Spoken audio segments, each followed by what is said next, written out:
You want hearing aids that nobody can see. I understand that. That's something that people say all the time when they walk into the clinic. But the invisible hearing aid that looks the best is not always the one that helps you hear the best. And I've had patients come back frustrated because they chose based on size instead of performance. Right now, two invisible hearing aids are getting a lot of attention, the Oticon Zeal and the Signia Silk Charge and Go IX. Both are rechargeable, both are instant fit, both sit almost completely inside your ear canal. So which one should you get? I'll be upfront, I have a strong preference, and I'll tell you exactly why, but I'll also be honest about the limitations of both devices and when I recommend neither one. I'm Dr. Lane Garrett, founder of Timpanogos Hearing and Tinnitus here in Utah. I've been fitting hearing aids for over 20 years, and I've worked with every style and hearing aid manufacturer out there.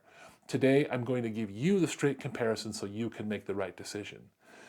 If you go online, most comparisons focus on size. Which one is smaller? Which one is more invisible? And yes, they're extremely close, almost identical in dimensions when you compare them side by side. But that's not what determines whether you're happy 6 months from now. An invisible hearing aid that doesn't perform when you need it to perform is just an invisible disappointment. What matters is how these hearing aids perform in your life. Maybe you're thinking, I just need something small and simple. I don't want all the bells and whistles. Are you sure? Or are you saying that because for years you've been told that invisible means giving something up? I had a patient come in recently dead set on invisible hearing aids. She told me, I don't care what it does, I just don't want anyone to see it. That's fair.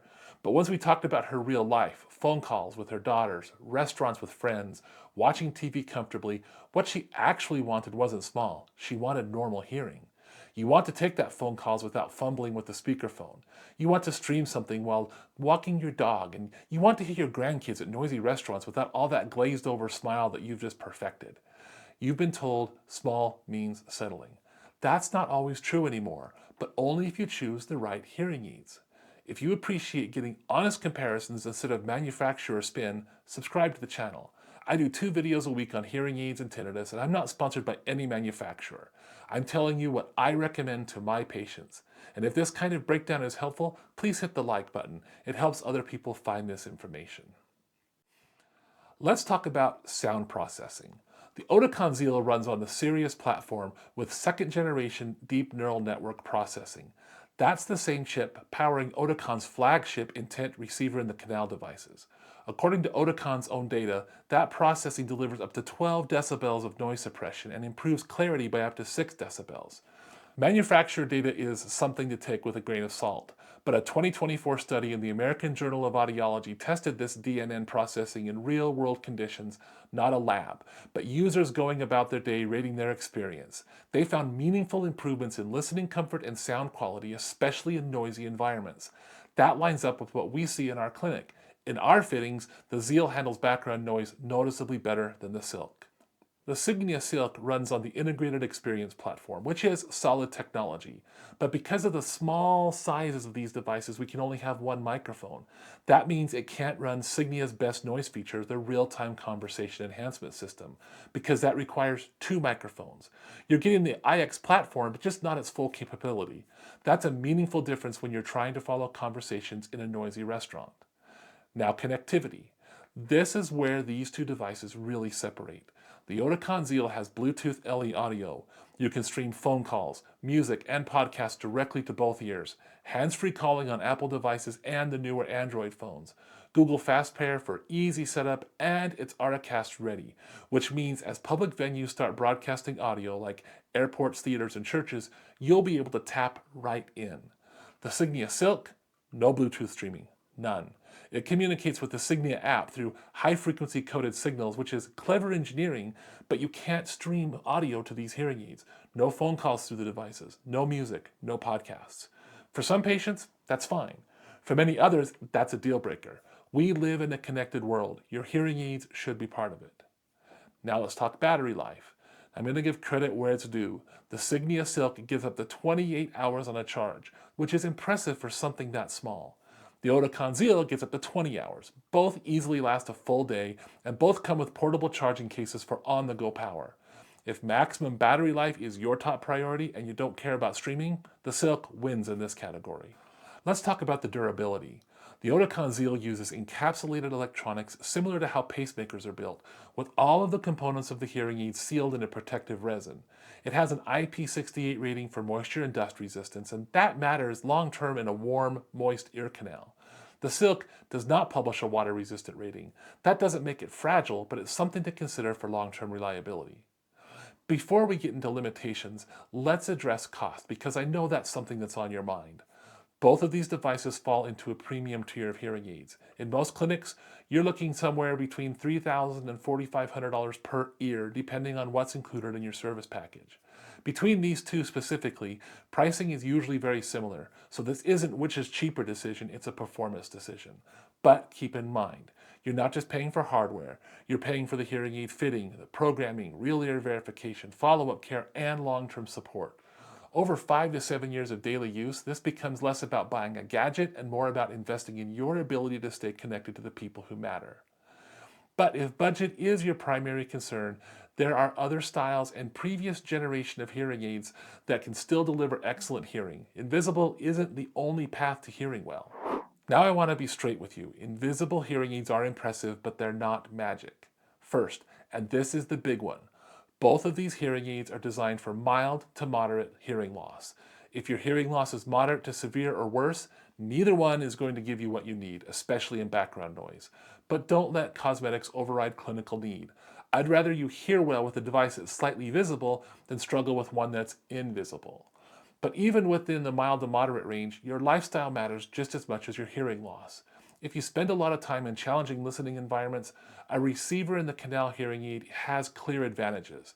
2 microphones per ear, more directional processing, more headroom. A 2024 study published in Frontiers in Neuroscience confirmed what I see in practice.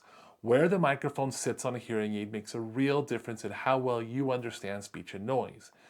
In the canal devices, with a single microphone like these hearing aids have real limitation that physics cannot overcome no matter how good the software gets. I had a gentleman come in recently who was determined to go invisible. Based on his hearing loss and lifestyle, I recommended a RIC device, but he really didn't want anything visible, so we tried the invisible route. Technically it fit, but once he went back to his weekly breakfast group, the busy restaurant, multiple conversations all at once, he struggled, and he didn't love how his own voice sounded. After a few weeks, he came back and said, "You were right, let's switch." We moved him to a RIC device, slightly visible, much clearer in noise. That's why I'm cautious when someone's lifestyle is heavily noise driven. And that own voice issue that guy experienced, that's called occlusion. When you place something fully in your ear canal, it can create that plugged up sensation. Your own voice sounds louder, sounds more hollow. The more normal your low frequency hearing is, the more likely you are to notice that. We can program around it to a degree, adjust venting, modify gain, but if the canal is sealed, some occlusion will persist. RIC devices with open domes allow low frequency sound to escape naturally, which is why they often feel more open and comfortable. Then there's the practical side. These are tiny devices. If you have arthritis, tremors, or vision challenges, handling them every day can be frustrating, and not everyone's ear canal can accommodate them. About 2/3 of people can be fit with the Zeal using a standard dome, but ear canals vary. Some people need custom earpieces to slap on the end of those things, and some people's anatomy just doesn't work well within the canal devices like this. So invisible can be excellent, but only when your hearing profile, your lifestyle, and your expectations all align. So with all of that on the table, if someone is a strong candidate for invisible, I recommend the Oticon Zeal in most cases.